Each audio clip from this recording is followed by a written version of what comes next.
কি হয়েছিল? খালি করতে বলেছিল, আমরা সব বেঁধে রেখেছি। তোমরা একটু সময় দিবে না? সময় দিবে না? তোমরা সকালে যদি জানাই দিবে যে আমরা দুপুরে আসবো, আমরা এখন সব ভাড়া আছে। আমার ব্যাগ কি হবে বলো?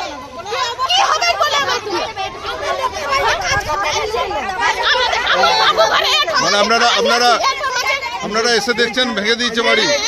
আমরা কাজ করতে যাই, আমরা মানুষ করি। বাড়ি বাড়ি টিফিন করে আছে, আমরা এখন কাজ করে দিচ্ছি। কি নাম আপনার? মানু ভুঁইয়া। যাও ওখানে লিখবে, লিখে দাও। আমি এসে দেখলাম স্যার, আমি এখানে বসেছিলাম, চাপা দিয়ে দিয়েছে, ছাগল গরু হাঁস মুরগি সব মারা গেছে, বাচ্চার পায়ে দেয়াল চাপা করে গেছে, জানো টেনে বার করছে, তাহলে বাচ্চাটা মরে গেলে ক্ষতিপূরণ দিতেন আপনি? দিতেন কি বলুন?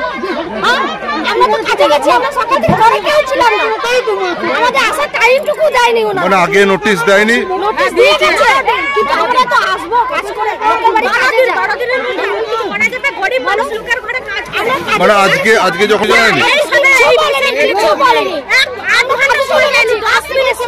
বাচ্চারা সব চিপা করে যায়, 10 মিনিট সময় দেয় না। আমরা দৌড়ে দৌড়ে আসছি, দাদা কি বলবো, আমরা দৌড়ে দৌড়ে আসছি যে আমাদের বাচ্চাদেরকে মেরে দিল নাকি। বাচ্চাটা পাটা লেগে গেছে, শুধু বাচ্চাটা পাটা খুঁড়াচ্ছে, মাটি চাপা পড়ে গেছিল বাচ্চাটা। কারা ভাঙতে এসেছিল?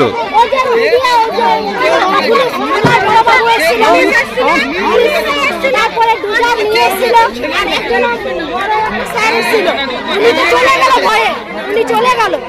আমাদেরকে টাইমটুকু তো দিত যে না আমাদের বাচ্চাদের বার করি, আমাদের বাচ্চারা মারা গেলে কে ক্ষতিপূরণ দিতে আসছে না। কটা ঘর ভেঙেছে এখানে? বাকি আছে, সব ভাঙবে। কি নাম আপনার? আমার নাম মনি বাবু।